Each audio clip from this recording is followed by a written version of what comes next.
Good morning, everyone. I wanted to come out here today. You might hear some cars and things. I'm sitting out in the sun outside my sweet little home, and I'm trusting that the internet holds up for me out here. I just wanted to share a little bit on this Miraculous Monday about divine timing.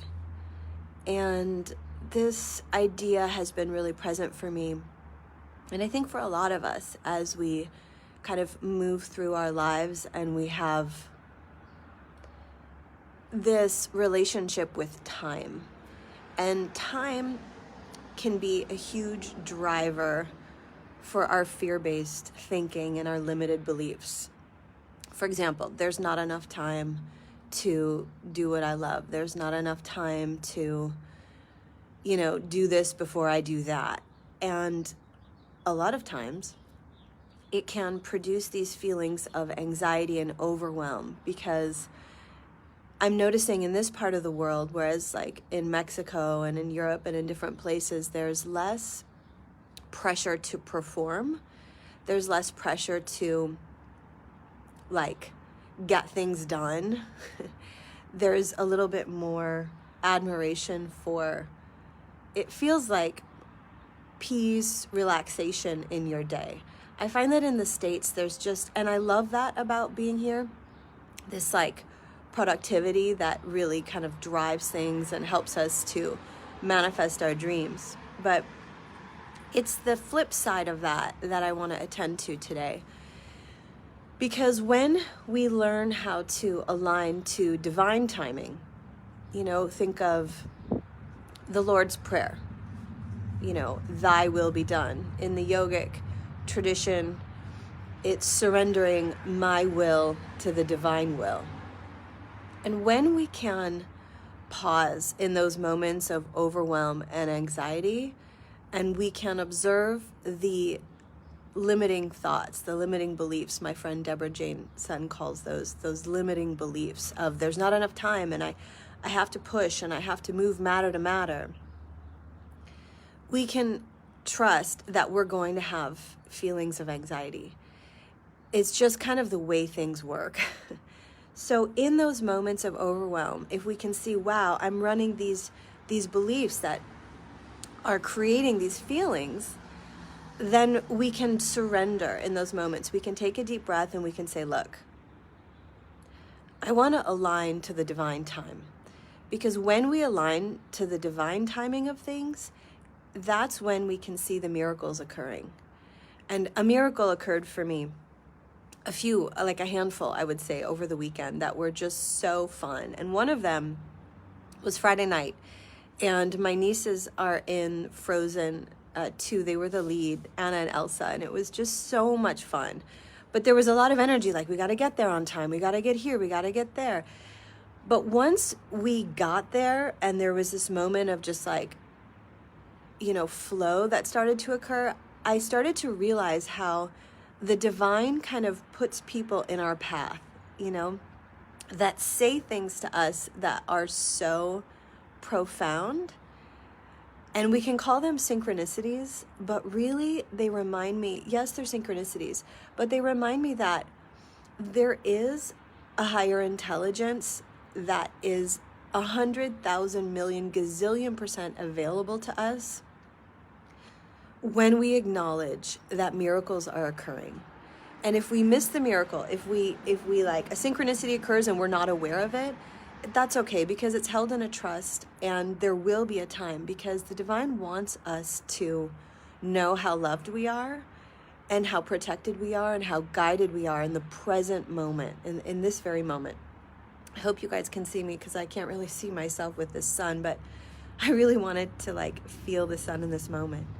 But anyway, back to Friday night. I just relaxed. I just let it be, and this woman comes up to me and we have this connection, this moment. And I said, do I know you from a past life? And she's like, yeah, I think so. And I'm like, is it yoga? And she's like, yeah. And she's like, oh my God, I used to take your classes back in the day, and I have a studio now. And it might seem like a little miracle, but it was a big one for me, because in that moment it reminded me that, like, I talked last week about being relevant. And I think a lot of us feel this in our professions or in our families. Like, you might tell your kids something 1,000 times and, like, put your shoes on. They're not putting their shoes on. You're like, am I relevant? Like, does anyone hear me?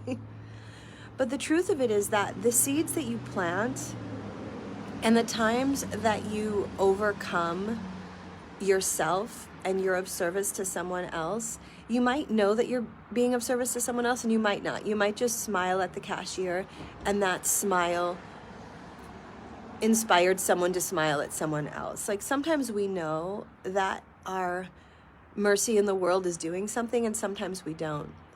But it came back to me so many times over the weekend, and I think that it's happening for all of us, right? Because we're all connected. If it's happening for me, it must be happening for you. Where the divine is trying to tell you, you're doing great. And you need not worry about all the things that you think you didn't do right or in time, because there is an intelligence, there is this kind of machine of love that is occurring, and it will come back to you. Last night, this beautiful man at a family party came up to me and he said,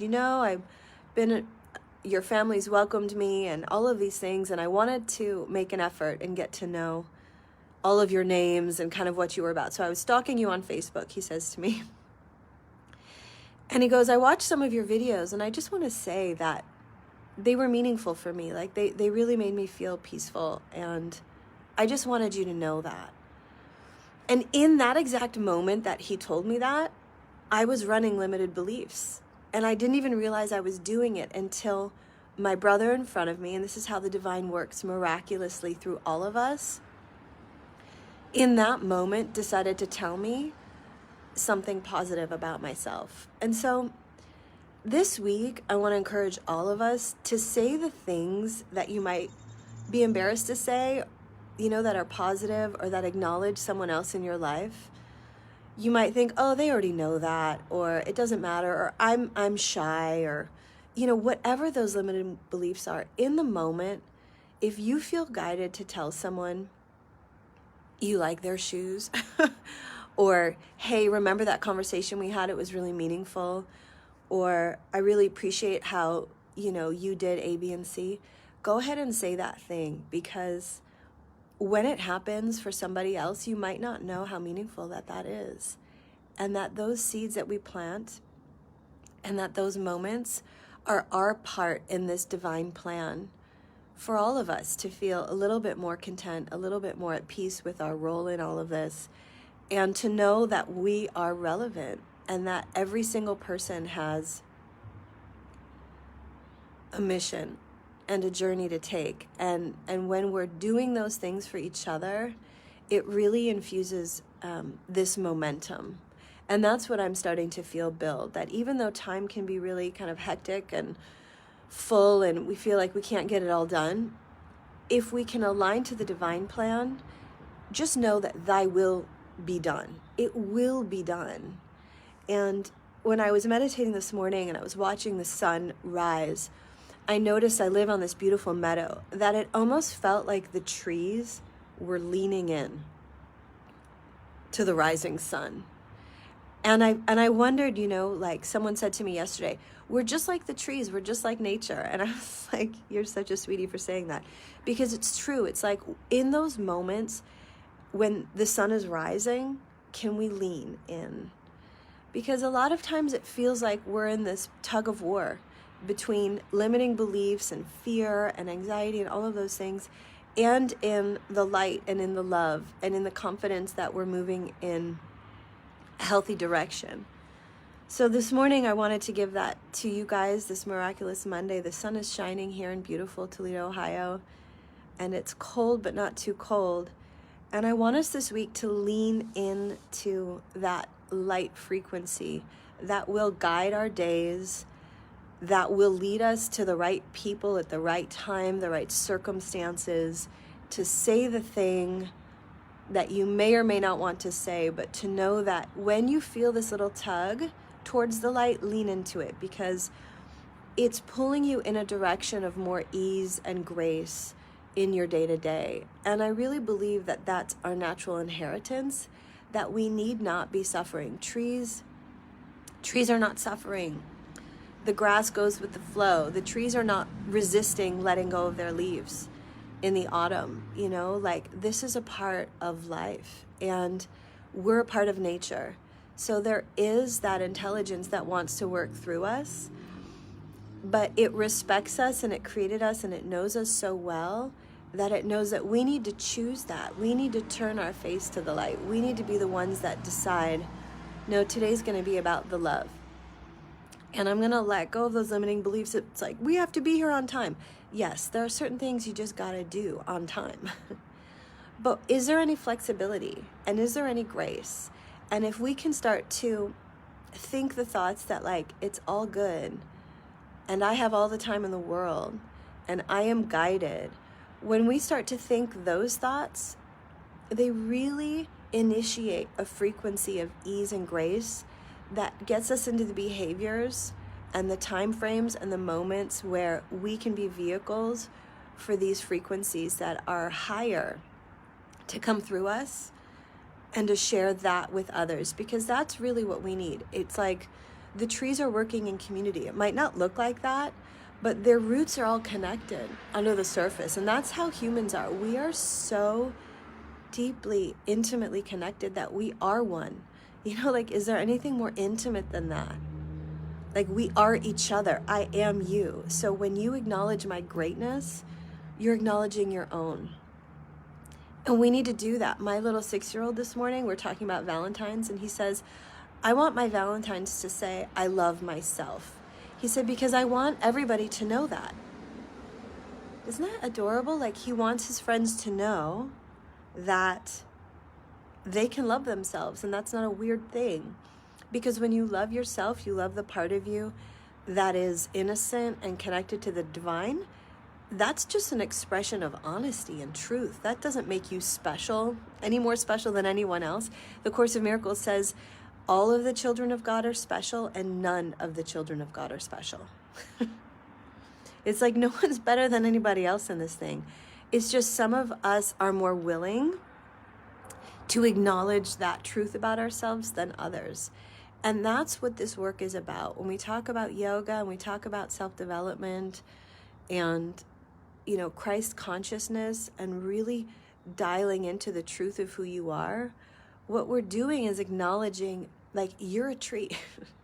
You're a human being, not a doing machine. That's what my yoga teacher said. So how can you be in this moment? Like, can you be more present with your anxiety?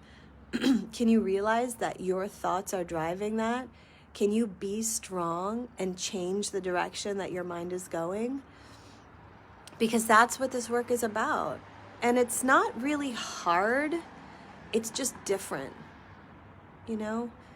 It's really not. Sometimes it feels hard, but it's like, it's just different. It's just like, can I do something differently right now? The momentum is pulling me into all of the anxiety, but I don't have to go there. I can lean into the rays of light, and I can know that I'm one of those rays connected to my Creator. And if I understand and I acknowledge and I'm devoted to the truth that my Creator is love, then that's what I am. We didn't create ourselves. We were created by that frequency.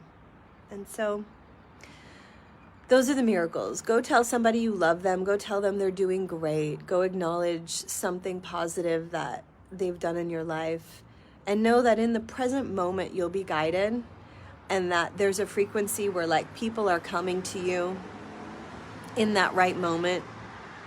And yeah, that's what I wanted to say. I really appreciate it. I see some of you guys online. I can't really see too well. But more than my face coming through, I wanted the light to come through. So that's what I have for you now. I love you all, and I wish you a beautiful, beautiful week on planet Earth.